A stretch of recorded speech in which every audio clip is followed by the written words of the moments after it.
গত ৭-১০-২০২২ তারিখে পলাশ তারগাঁও ব্রাক অফিসে একজন বাবুর্চি ব্রাক অফিসের কর্মী তাকে তার প্রেমিক ছুরিকাঘাতে খুন করে সারা রাত্রব্যাপী তিনি এই প্রেমিকার সাথে যিনি ডিসিজ তার সাথে থেকেছিলেন এবং সহবাস করেছিলেন। সকালবেলা তাদের মধ্যে বিয়ে করা নিয়ে বাকবিতণ্ডায় এই প্রেমিক জাহাঙ্গীর আলম এই ডিসিজকে ছুরিকাঘাতে হত্যা করে। ঘটনার বিষয়টা এরকম যে ডিসিজের বয়স, প্রেমিকার বয়স আসামির চাইতে 10 বছরের বেশি ছিল। আসামির বয়স 23 ছিল এবং ডিসিজ যিনি প্রেমিকা ইয়াসমিন আক্তার রীতা তার বয়স ছিল 33।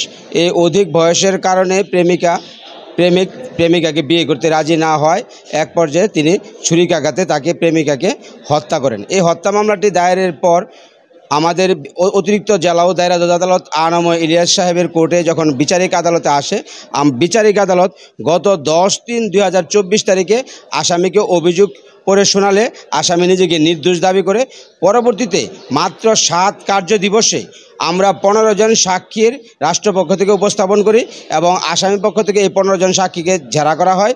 মাত্র 2 মাস 22 দিনে অদ্য বিচারিক আদালত এই আসামিকে আপনার যাবজ্জীবন 302 ধারায় দোষী সাব্যস্ত ক্রমে যাবজ্জীবন সাজা এবং 20,000 টাকা অর্থদণ্ড, অনাদায়ে আরও 1 বছরের সাজা প্রদান করেন।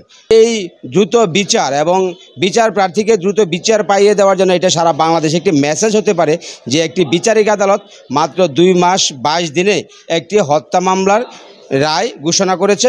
মাত্র 7টি কার্য দিবসে, অভিযোগ গঠন থেকে রায় পর্যন্ত মাত্র 7টি কর্মদিবসে আমরা রাষ্ট্রপক্ষ এই একটি হত্যা মামলার বিচার প্রার্থীকে বিচার পাইয়ে দিতে সম্মত হয়েছি।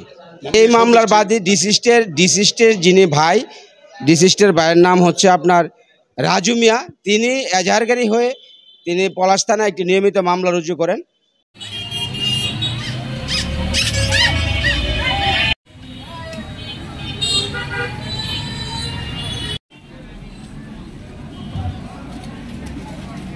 পরে অফিসিয়াল বক্তব্য অনন্ত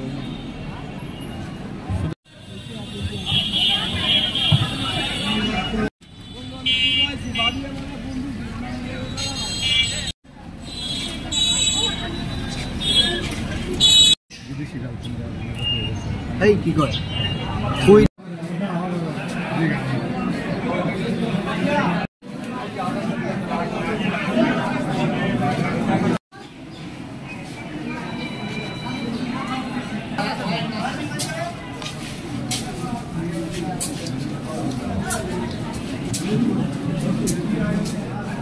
দিবা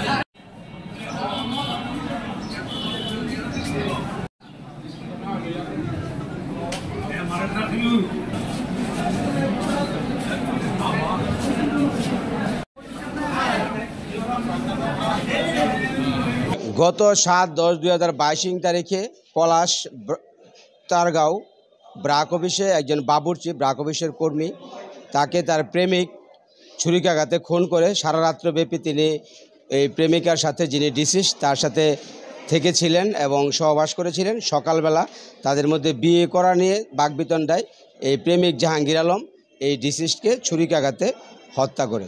ঘটনা